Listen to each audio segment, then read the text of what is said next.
Here's another update on our game. So far, we have two working levels. We have bosses at the end of each of them. I have a level manager that leads us through from title screen right through the levels, and it brings the player along with it, along with the canvases. I'll show you a couple of models that I've updated. This is one of our enemies right here. I'm using normal mapping, ambient occlusion, and I'm doing actually all the textures right inside Blender. So I'm actually painting it right inside here, right? And it's just a lot easier for me to get these finer details in here, and then I'll take it into Photoshop and enhance it. And here's our player. I got this scene set up so I can, these are just two light sources, and so I can render it out to an image. But when he goes into the game, it's just this object here, as we'll see. So I'll show you level 2, the level I'm working on. I've updated lighting and just some smaller detail stuff like cracks and walls and so on. So we'll check this out. So you start off, I've created idle animations for the player. As you see, his ears move and it'll cycle through a couple of them. And so first thing I got here, this is where you'll be leading in through the first level. There's a train at the end of it, and once you beat the boss, you go to the train, and then you'll come out here, right, to this level. And so right now I have the saw, which I'll need to add a sound to, an idle sound. I'm not sure if you can hear the sounds from the enemies, but they're coming. I'll add that explosion sound later. So we have damage indicators, little floating text that comes up there. Yeah, so let's see. I created this damage wall, so I have a normal version of this wall and then a damaged version. I just popped out, and there's a secret over on the other side that so you can walk through that part. As the lighting too, I've got baked lighting. So right now, this lighting is baked into the light map. So as you can see, it's not affecting the player currently. There is a shadow below him, but that's from the directional light bake, or the directional light that's a real time right now. And but I'm playing with the values to maybe make these a mixed mode lighting where it will only take direct lighting and not indirect, and that might save on performance. So we go through here. There's triggers for enemies to come through. Yeah, there's one. You see, if you go down here, there is a door at the end of here that I've programmed to have a key card, right? So I think I spoke about this before, but each door you drag in a key card and then you place it somewhere in your level, and then as it gets added to the list in your inventory, it will check that list and it will have to be exact.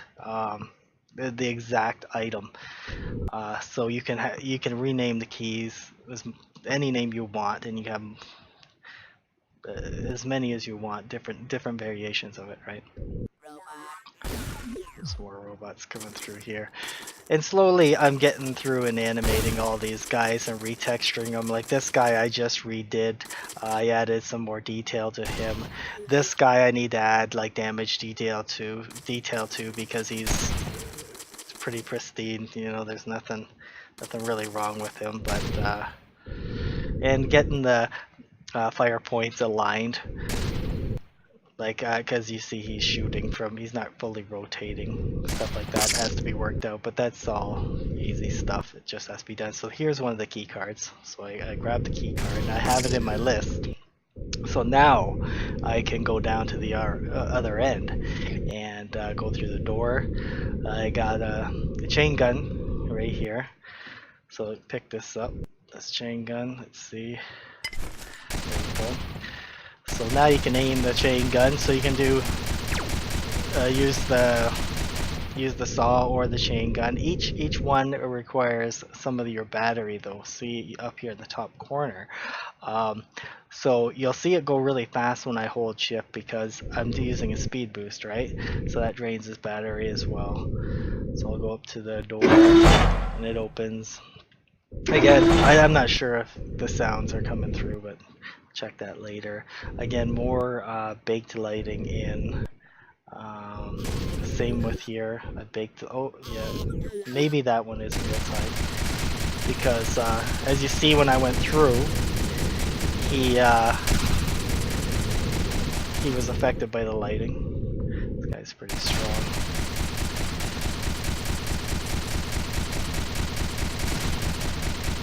Okay, he's done. So as I was speaking earlier, the broken up walls, right? So I created a use for it, so you can go through here, and there's another battery pack that'll, give you 100 more battery, and that's the concept behind it, is trying to balance not only your durability up here, but also your battery power, right? And there'll be a lot of fine tweaking and stuff.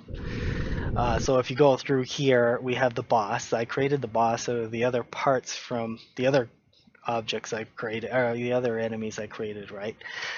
And you go through here and the door will close behind you, so you can't go through, and then you have the enemy coming at you. So right now I made him pretty weak, so we can just go through. So kill him. Once you kill him, he drops a key card for this door over here. Right? You couldn't go through it unless you grab this key. So you have to kill him. Go up here. And this is pretty much the end of the level. Up here, it will then eventually go on to the next base level, right? So that's the graphical changes I've made to this level, right? Making in light maps, fiddling around with real-time or mixed lighting, details here and there. I'm still figuring out a bit good texture for the floor and stuff like that. Coding changes. I've converted all enemies over to the player class, so they all derive from the player class or the character class, which the player itself derives from. So now every enemy will be able to have the same abilities as the player. So the equipment module, the equipment class that I have that handles the jetpack, the rocket pack, and everything else, what will happen is if an enemy walks over one of these, it can actually pick it up and use it, right? And that was the goal behind that. Now there's extra code that you have to override to make things happen, but it's still, instead of rewriting code over and over, it all derives from that class, and you just modify it as you see fit, right? So the goal of this map is just to go on up there. You go to, I have planned like a spaceport, and then from there we'll just continue building levels. We do also have an arena mode, so we have an arena set up where I've written a spawner system where they're called assemblers, and they will just instantiate enemies randomly, and with set with set restrictions like enemy count and how many are on the screen at once and stuff like that. So that's all been set up. But anyway, so it's coming along pretty good. And I'll show you, maybe I'll demo a little later the first level that Eric was working on. I wrote a bunch of boss code to make that all happen. The boss in level 1, he's like the old school Contra style bosses where he's this big thing and you have certain things you have to do. There's weak points on him, and once you bring him down to a certain amount of health, it will it'll pop up a shield which you can't shoot through, right? And then you go down and shoot the enemies that are down there as feed or whatever coming out of him, and so on. So we're adding different mechanics. Like this boss here, you just, he looked easy because I made him easy, but he'll have different abilities as well, right? And that's another thing that to say is that since they all inherit the same classes, they will like even the shield class for the player. When I enable the shield, their projectiles can't go through it because they're on collision events or on collider events. They they detect what they're hitting, and if it's tagged as shield, it'll just destroy itself right away, right?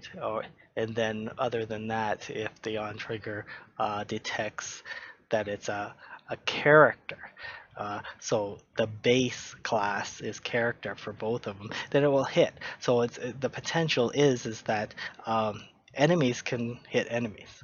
If they get in each other's way, they'll destroy each other, and you can tweak those values. You can figure out, okay, maybe this is happening too often, right? And it's pretty easy to detect if it's this, like, since they derive from a character class, each enemy is enemy derived from character, right? So you can detect if it's actually hitting the enemy class instead of character, and then that's a way to say on, on, only hit the enemy class, right, and not the character. You can kind of tweak those values and figure all that out. Anyway, so yeah, there'll be more updates. Right now I've been working more on 3D modeling, like details on these structures and stuff like that, and just learning about UV mapping and normal mapping, ambient occlusion, all that other stuff. Right, I'm learning about that stuff so I can create assets for these levels because uh, other than me, it's just my friend Eric, right? So he's doing some of it, and I'm doing all this stuff for my level, right? And he's doing his level. So it's